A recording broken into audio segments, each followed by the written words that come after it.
In this video, we are going to solve the sum of factorization chapter. We need to factorize this equation. This is of exercise 4.4 by Amal Agarwal, and question number is 17. So 4 into 2a minus 3 whole square minus 3 into 2a minus 3 into a minus 1 minus 7 into a minus 1 whole square. We need to factorize this equation. So let's see how I have solved this sum. First of all, I have copied this equation. Then I tried to find out is there anything similar in these terms. Then I found that yes, 2a minus 3 is here as well as here in this term.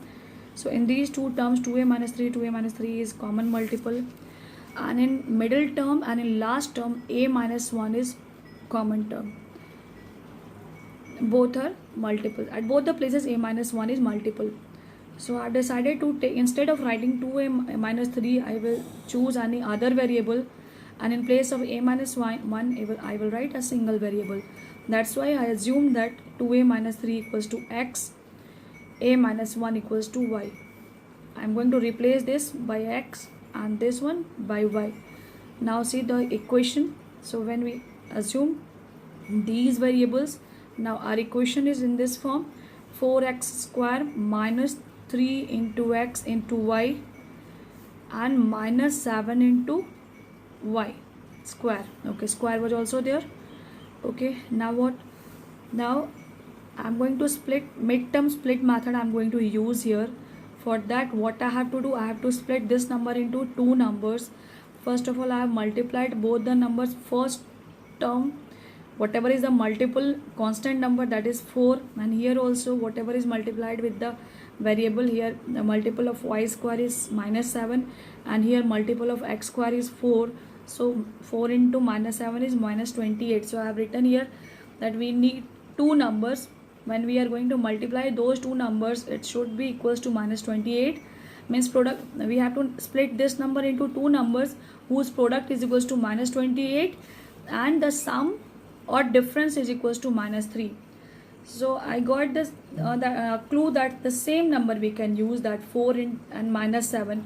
When we will multiply 4 and minus 7, we will get minus 28, and when we are going to add 4 and minus 7, then it equals to minus 3. So I have chosen these two numbers only, 4 and minus 7. So see what I have written here. I split it this number into two different terms, 4xy and minus 7xy. So overall it is minus 3xy, and rest all things I have copied here: 4x square and minus 7y square, and in the middle these two terms are here. So from first two terms I will take something common, and from last two terms. So we found that here is also 4x and here also 4x. So we took 4x as common. So remainder are x, and here remaining thing is y. So x plus y, and here from these two numbers we took minus 7y as common. So inside the bracket here in this term only x left and here y left. Now if we'll see that here in this term and in this term, which are separated with the sign of minus, x plus y and x plus y is multiple of both the terms. So I took x plus y as common term. So remaining thing here is 4x and here minus 7y. So we are having our two factors, but now we, x and y were not the part of our question. So we will substitute the value of x and y. So whatever we assume, we will replace x and y with these value. So I did the same thing. In place of x I have written 2a minus 3, and in place of y I have written a minus 1. Similarly, I did the same thing here: 4 into value of x and minus 7 into value of y.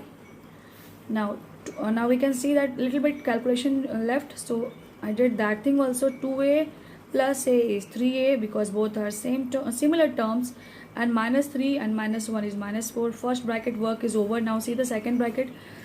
We are going to open the bracket. So 4 2 is 8a, minus 4 3 is 12.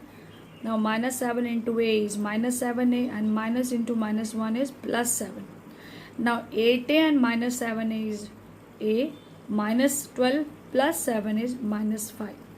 So overall we are having two factors: 3a minus 4 into a minus 5. If we are going to multiply these two factors, we will again gain this equation. So I hope this answer is clear.